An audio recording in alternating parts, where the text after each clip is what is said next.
Bom, pessoal, hoje a gente vai falar de progressão aritmética, né? A famosa PA. Então vamos começar aqui com a definição. É toda a sequência em que cada termo, a partir do segundo, é o termo anterior a ele somado com uma constante. Essa constante é indicada pela letra R e é chamada de razão. Então a gente tem aqui uma sequência, né? A1, A2, A3, até a N mais 1. Esses índices indicam a posição do elemento na sequência. Então a definição de PA é clara, né? Cada termo, o termo AN é o termo anterior a ele, o AN menos 1, que está numa posição a menos que ele, mais a razão. Então o AN é o anterior a ele somado com a razão. Essa é a definição de PA. Lembrando que esse N precisa ser maior ou igual a 2. Colocando alguns exemplos. Uma PA clássica, 1, 3, 5, 7, 9, 11, a PA dos números ímpares. Né? Evidentemente a razão dessa PA é 2. Para você descobrir a razão de uma PA, você escolhe um termo, que não pode ser o primeiro, e subtrai aquele que vem antes dele. 9 menos 7, 2. Agora uma outra PA. Vamos calcular a razão também e pega um termo qualquer e subtrai o anterior. 2 menos 5 menos 3. Então nesse caso aqui a razão é menos 3. E essa PA aqui a razão é 0, né? Porque 5 menos 5 é 0. Dessa forma a gente tem uma tabelinha aqui para classificar a PA. Quando a razão é maior que 0, a PA é crescente. Quando a razão é menor que 0, a PA é decrescente. E quando a razão é igual a 0, a PA é constante. Nós vamos falar de duas propriedades da PA. A primeira delas é a propriedade de três termos consecutivos. Né? Você tem uma PA, em algum lugar você tem três termos consecutivos. Por exemplo, XYZ. Só quero que vocês não se esqueçam que o termo do meio é sempre a média aritmética dos vizinhos. Observe aqui comigo nessa PA. 7 é igual a 5 mais 9 dividido por 2.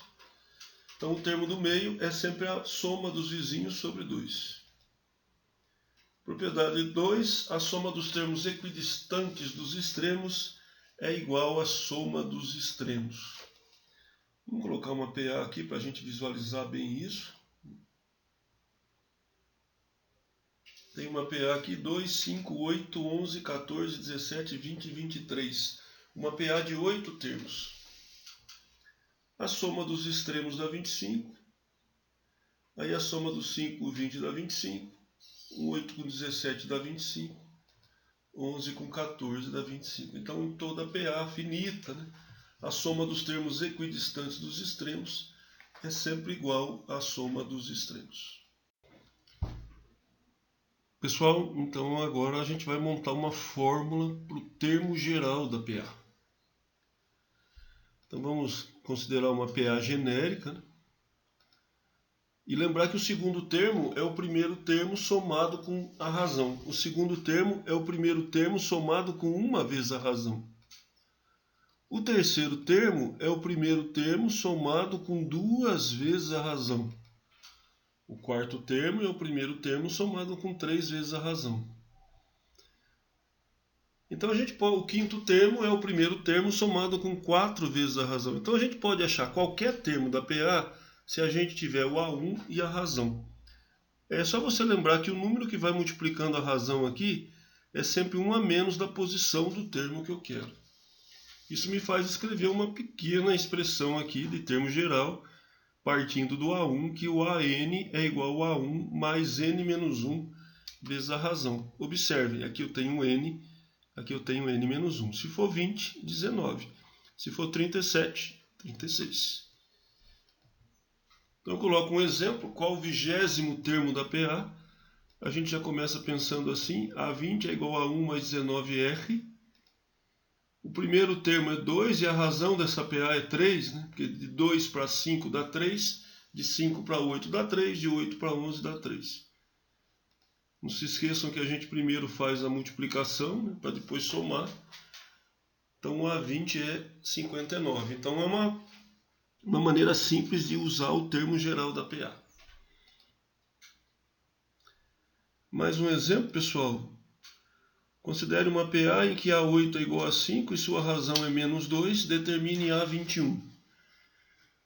Bom, muita gente vai resolver esse problema achando o A1, né? Eu queria achar o A21 diretamente do A8. Então a gente faz assim, ó. A21 é A8 mais 13R. Espera aí, Zerbinati. Aonde que você arrumou esse 13? Esse 13 é 21 menos 8. Só trocar os valores. Então o A21 vai ser 5 menos 26. O A21 dá menos 21. Isso me permite fazer uma pequena modificação na minha fórmula do termo geral. Vamos voltar aqui e fazer uma pequena modificação nessa fórmula. A gente não precisa partir do A1, né?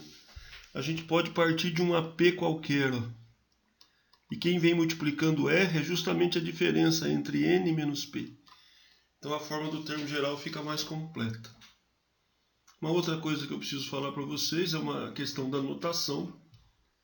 Quando o exercício falar uma PA de 3 termos, eu vou pedir para vocês chamarem o termo do meio de x, o que vem antes dele de x menos a razão e o que vem após x mais a razão. Um abraço para todo mundo, até breve e bons estudos.